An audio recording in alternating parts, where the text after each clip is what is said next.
कहानी शुरू होती है एक पपेट थिएटर से, जहां बैस्टर नाम का एक पपेट मास्टर लोगों को अपना पपेट शो दिखा रहा होता है। वो इस काम में बहुत ही माहिर था। वो एक मैजिकल डिस्क की मदद से उन पपेट्स में जान डाल देता था, जिसकी वजह से लोगों को उनका परफॉर्मेंस बहुत पसंद आता था। पर बैस्टर के और अच्छा बनने की जिद ने उसमें घमंड और लालच पैदा किया।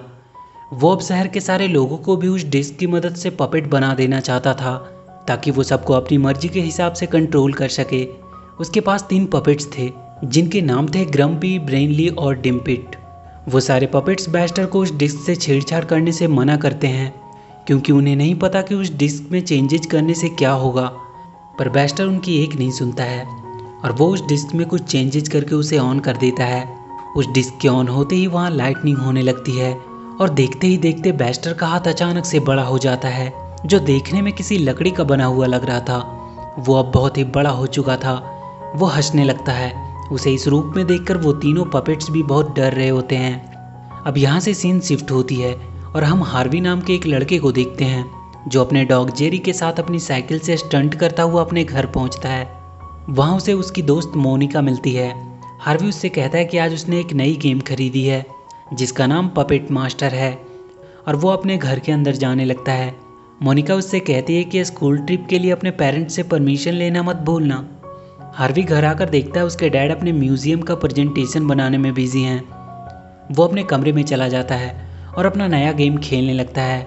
तभी कुछ देर बाद उसके डैड उसके कमरे में आते हैं। वो जल्दी से अपना गेम को छुपाकर पढ़ने का नाटक करने लगता है। उसके डैड उससे कहते हैं कि वो काम पे जा रहे हैं और उसे सारा दिन गेम खेलने से मना करके वहाँ से चले जाते हैं। उनके वहाँ से जाते ही हार्वी फिर से गेम खेलने में बिजी हो जाता है। वो गेम खेलने में इतना बिजी था कि उसे पता भी नहीं चलता है कि कब रात से वापस सुबह हो गई।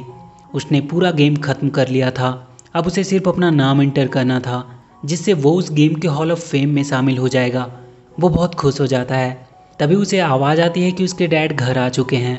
वो तुरंत गेम को एक बोर्ड से छुपाकर सोने का नाटक करने लगता है। उसके डैड देखते हैं कि वो अभी तक सो रहा है। वो उसे देखने जाते हैं, पर हार्वी के जूतों पे पैर पड़ने की वजह से वो वहीं गिर जाते हैं और इसी के चलते हार्वी का कंप्यूटर भी दिखने लगता है। वो जल्दी से उसे छुपाने की कोशिश करने लगता है, पर उसके डैड देख लेते हैं और उससे गुस्से में कहते हैं कि वो फिर से सारा दिन गेम खेलता रहा। हार्वी जल्दी से अपना नाम टाइप करने लगता है, पर उसके डैड उसके हाथ से जॉयस्टिक छीन लेते हैं और छीना झपटी में हार्वी का कंप्यूटर टूट जाता है। हार्वी अपने डैड से गुस्सा होकर चला जाता है।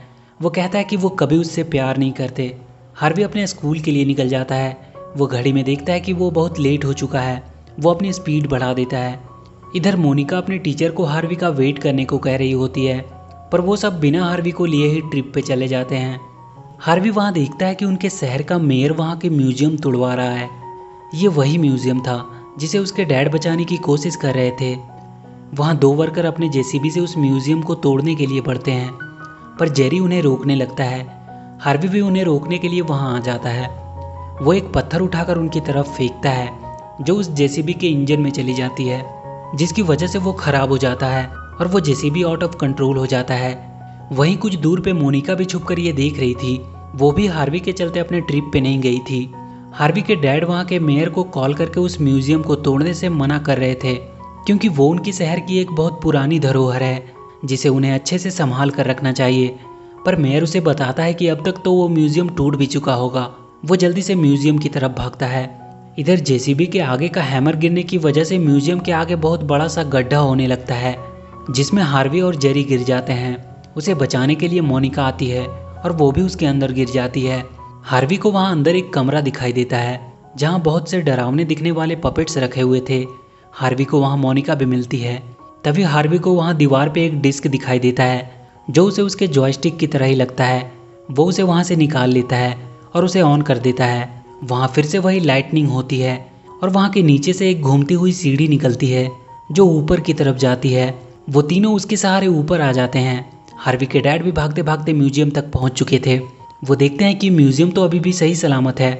हार्वी, मोनिका और जेरी ऊपर एक बहुत बड़े रूम में पहुँच चुके थे। वहाँ उन्हें बहुत से पपेट्स दिखाई देते हैं। तभी वहाँ उन्हें वही 3 बैस्टर के पपेट्स दिखाई देते हैं। डैम्पिट ब्रेनी से कहता है कि हार्वी के हाथ में वो मैजिकल डिस्क है, मतलब यही हमारा नया मास्टर है। वो हार्वी से पूछता है कि क्या वो उनका नया मास्टर है। हार्वी कहता है कि वो किसी का मास्टर नहीं है। तब ब्रेनी हार्वी को समझाता है कि उसके हाथ में जो डिस्क है उसी की मदद से पपेट मास्टर सारे पपेट्स को कंट्रोल करता है। हार्वी उसे गौर से देखने लगता है और कहता है कि क्या वो भी इन्हें कंट्रोल कर सकता है। ब्रेनी उससे कहता है कि तुम्हें ये साबित करना होगा कि तुम इस डिस्क की पावर को संभाल सकते हो, उसके बाद तुम एक पपेट मास्टर बन जाओगे और फिर तुम सारे पपेट्स को वापस से जिंदा करके इस थिएटर को पहले की तरह ही खूबसूरत बना सकते हो। मोनिका उनसे कहती है कि ये कोई थिएटर नहीं बल्कि म्यूजियम है जो कि कुछ दिनों में ही तोड़ दी जाएगी। वो तीनों वहाँ से जाने लगते हैं। तब वो तीनों पपेट उन्हें अपने पुराने मास्टर बेस्टर की कहानी एक प्ले के जरिए बताते हैं कि कैसे उनके मास्टर ने पावर के नशे में अंधे होकर अपने हार्ट को इस डिस्क में डाल दिया, पर उसके बाद उसे इस डिस्क के पावर ने हमेशा के लिए कैद कर लिया। डिम्पिट हार्वी से कहता है कि वो चाहते हैं कि वो उनका नया मास्टर बने और उनके ग्रेटेस्ट मास्टर के हॉल ऑफ फेम में शामिल हो जाएं। ये सुन के हार्वी को उसके गेम की याद आती है और वो उनकी मदद करने को तैयार हो जाता है। वो हार्वी को ये डिस्क वहाँ ऊपर सेंटर में रख देने को कहते हैं जिससे उनके बाकी के पपेट्स जिंदा हो जाएंगे। हार्वी डिस्क के पीछे एक बटन के बारे में पूछता है। ब्रेनी उससे वो बटन को हाथ लगाने से मना करता है क्योंकि इसी की वजह से उसके पुराने मास्टर ने सब कुछ बर्बाद कर दिया था। हार्वी उस डिस्क को फिर से घुमाता है और इस बार उसकी वजह से एक ड्रैगन पपेट वहाँ गिरता है जो अपने मुंह से आग भी निकाल सकता था और हार्वी उस डिस्क की मदद से उसे कंट्रोल कर सकता था। ब्रेनी हार्वी को वो डिस्क को उसके सही जगह पे रख देने को कहता है जो बिल्कुल उनके ऊपर था। तभी वहाँ हार्वी के डैड अंदर आ जाते हैं। सारे पपेट्स अपने आप को छुपाने लगते हैं। वो ड्रैगन भी वहीं बेजान पपेट की तरह ही लेट जाता है। हार्वी के डैड उसे वहाँ देखकर उस पर बहुत गुस्सा करते हैं। वो कहते हैं कि उसने उनके पूरे म्यूजियम को बर्बाद कर दिया। हार्वी अपने डैड को समझाने की कोशिश करने लगता है और उन्हें वो मैजिक डिस्क भी दिखाता है और उन्हें सब कुछ बताता है उस मैजिकल डिस्क के बारे में और उन्हें सब कुछ बताता है उन पपेट्स के बारे में। पर उसके डैड उसकी कोई भी बातों का भरोसा नहीं करते हैं। उन्हें लगता है कि हार्वी हमेशा की तरह बस बातें बना रहा है। हार्वी उस ड्रैगन को उठाकर उन्हें दिखाने की कोशिश करता है पर वो ड्रैगन बिना कोई हरकत किए वैसे ही पड़ा रहता है। हार्वी इस बात से बहुत गुस्सा हो जाता है। वो कहता है कि कभी भी उसके डैड उस पर भरोसा नहीं करते क्योंकि उन्हें सिर्फ अपने म्यूजियम से प्यार है। उसके डैड भी सोचने लगते हैं कि वो हार्वी पे कुछ ज़्यादा ही गुस्सा कर गए और वो उस डिस्क को उसे वापस देने लगते हैं। तभी पीछे से ग्रम्पी उन्हें मारकर गिरा देता है और वो बाकी सभी पपेट्स डिस्क को गिरने से बचाते हैं। ब्रेनी वो डिस्क हार्वी को दे देता है और जल्दी से उसे ऊपर वहाँ लगा देने को कहता है। हार्वी उस ड्रैगन पे बैठ जाता है और ऊपर की तरफ जाने लगता है। उसके डैड उसके पीछे भागते हैं और वो उस ड्रैगन की पूंछ में लटक जाते हैं। किसी तरह हार्वी ऊपर तक पहुंच पाता है। उसके डैड अभी भी वहीं हवा में लटके हुए थे। वो हार्वी को मना कर रहे होते हैं पर हार्वी उस डिस्क को वहाँ सेंटर में लगा देता है जिसके बाद वो पूरा म्यूजियम ऊपर आसमान की तरफ जाने लगता है। ब्रेनी उससे कहता है कि ये डिस्क को स्टॉर्म क्लाउड से एनर्जी मिलेगी और सारे पपेट्स जिंदा हो जाएंगे। कुछ देर में ही उनका म्यूजियम स्टॉर्म क्लाउड तक पहुंच चुका था और उससे डिस्क को एनर्जी मिलती है जो वहाँ बाकी के पपेट्स तक पहुँचती है और वो सब जिंदा होने लगते हैं। पर तभी हार्वी के डैड आकर उस डिस्क को निकाल देते हैं और वो म्यूजियम वापस से नीचे अपने जगह पे आ जाता है। हार्वी अपने डैड पे बहुत गुस्सा करता है कि वो कब उस पर बिलीव करना शुरू करेंगे। वो जाकर डिस्क को उठाता है। वो अब भी काम कर रहा था और तभी वहाँ हॉल ऑफ फेम का बोर्ड उनके सामने उभरता है। वहाँ अब तक के सारे ग्रेटेस्ट मास्टर की लिस्ट में हार्वी का भी नाम होता है। वहाँ के सारे पपेट्स हार्वी की जीत में उसके लिए उसे बधाई देने लगते हैं। तभी हार्वी के नीचे वही सीढ़ी खुलती है और वो सब नीचे के रूम में पहुँच जाते हैं जहाँ वो डरावने से दिखने वाले पपेट्स रखे थे। हार्वी उन सारे पपेट्स को भी जिंदा करने का सोचता है। सब उसे ऐसा करने से मना करते हैं पर हार्वी कहता है कि वो अब एक मास्टर है इसलिए वो इन सबको भी जिंदा करेगा।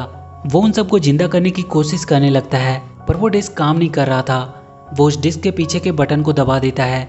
उसके ऐसा करते ही वहाँ नीचे से एक बॉक्स निकलता है जिसमें उन पपेट्स का पुराना मास्टर बेस्टर होता है। बेस्टर अपने पावर से वहाँ के पपेट्स को जिंदा करने लगता है जो सब उसके गुलाम थे। ग्रम्पी उसे ये सब बंद करने को कहता है पर वो उसे और ब्रेनी को भी अपना गुलाम बना लेता है। हार्वी अपने डिस्क की मदद से उसे रोकने की कोशिश करता है पर बेस्टर उसे वो डिस्क उसे दे देने को कहता है। पर हार्वी उससे कहता है कि वो उसे हराकर इन सबको उसकी गुलामी से आज़ाद करवा देगा। बेस्टर उस पर हमला कर देता है और उससे वो डिस्क छीनने की कोशिश करने लगता है। हार्वी को बचाने के लिए उसके डैड आगे आते हैं पर बेस्टर अपने पावर से उन्हें भी एक पपेट बना देता है और वहाँ के सारे पपेट्स हार्वी को पकड़ने के लिए उसकी तरफ जाते हैं। बेस्टर हार्वी के हाथ से वो डिस्क छीन लेता है। वो तीनों किसी तरह अपने आप को उन पपेट से बचाकर वहाँ के दरवाजे के थ्रू एक दूसरे रूम में आ जाते हैं। वो जगह उन्हें एक लैब की तरह लग रही थी। ये वही जगह थी जहाँ बेस्टर ने उस डिस्क में चेंजेस किए थे। मोनिका हार्वी से कहती है कि उन्हें बेस्टर से वो डिस्क हासिल करनी होगी तभी उसके डैड और वो पपेट्स वापस आ सकते हैं। हार्वी को वहाँ बैस्टर की तस्वीर दिखाई देती है जिसमें उसकी हार्ट की जगह वो डिस्क लगी थी। वो अब वहाँ से बाहर निकलने की कोशिश करने लगते हैं। तभी जेरी उन्हें एक रास्ता दिखाता है। वहाँ एक लिफ्ट थी ऊपर जाने के लिए। वो उसके सहारे ऊपर जाने लगते हैं। बैस्टर बाहर आकर शहर के लोग और पूरे शहर को ही पपेट्स में बदलने लगता है। तब तक हार्वी और मोनिका भी ऊपर पहुंच चुके थे। हार्वी छुपता हुआ बैस्टर के नज़दीक पहुंचता है और किसी तरह उससे वो डिस्क छीन लेता है और वो भागकर उस डिस्क को वापस से उसके जगह पे लगा देता है, जिससे उसके डैड और वो तीनों पपेट्स वापस से जिंदा हो जाते हैं। पर बैस्टर फिर से वो डिस्क हार्वी से छीन लेता है और उसे वहाँ ऊपर से नीचे फेंक देता है। पर उसके डैड उस ड्रैगन को लेकर आते हैं और उसे बचा लेते हैं। वो कहते हैं कि उसे किसी भी हाल में इस बैस्टर को हराना होगा, नहीं तो वो पूरे शहर को पपेट्स में बदल देगा। हार्वी उसे रोकने पहुंचता है। वो बैस्टर अपने बैट्स को उस पर हमला करने भेजता है, पर ड्रैगन की आग से वो सारे बैट्स खत्म हो जाते हैं। बैस्टर अब भी अपने पावर से उन पर हमला कर रहा होता है। हार्वी उसके हमलों से बचने की कोशिश कर रहा था। वो अपने डैड से उसका ध्यान भटकाने को कहता है और वो जाकर उससे वो डिस्क छीन लेगा। वो सब बैस्टर की तरफ बढ़ते हैं। उसके डैड वहाँ से जंप करके बैस्टर तक पहुँचते हैं और वो जल्दी से कूदकर उसके हाथ से वो डिस्क छीन लेता है। पर बैस्टर मोनिका को पकड़ लेता है और उसके बदले में उससे वो डिस्क वापस मांगता है। हार्वी सोचने लगता है कि इस डिस्क में ऐसा क्या है कि इसे लेने के लिए ये कुछ भी कर सकता है। तब उसे बैस्टर की तस्वीर याद आती है और वो जाकर उस डिस्क को उसके हार्ट के पास लगा देता है, जिसके तुरंत बाद उसके शरीर से ग्रीन कलर्स के गैस निकलने लगते हैं और वो अपने असली रूप में आ जाता है। बैस्टर हार्वी को उसके वापस से असली रूप में लाने के लिए थैंक्स बोलता है और वो गायब हो जाता है। सारे लोग जो पपेट्स बन चुके थे वो वापस से ठीक हो जाते हैं। उस डिस्क को म्यूजियम में रख दिया जाता है, जिसे देखने के लिए बहुत से लोग आने लगे थे और उस पपेट थिएटर को भी शहर के लोगों के लिए फिर से खोल दिया गया। और इसी के साथ ये मूवी यहीं खत्म हो जाती है। तो वीडियो अगर अच्छी लगी हो तो please do like and share the video and please subscribe to my channel and press that bell icon.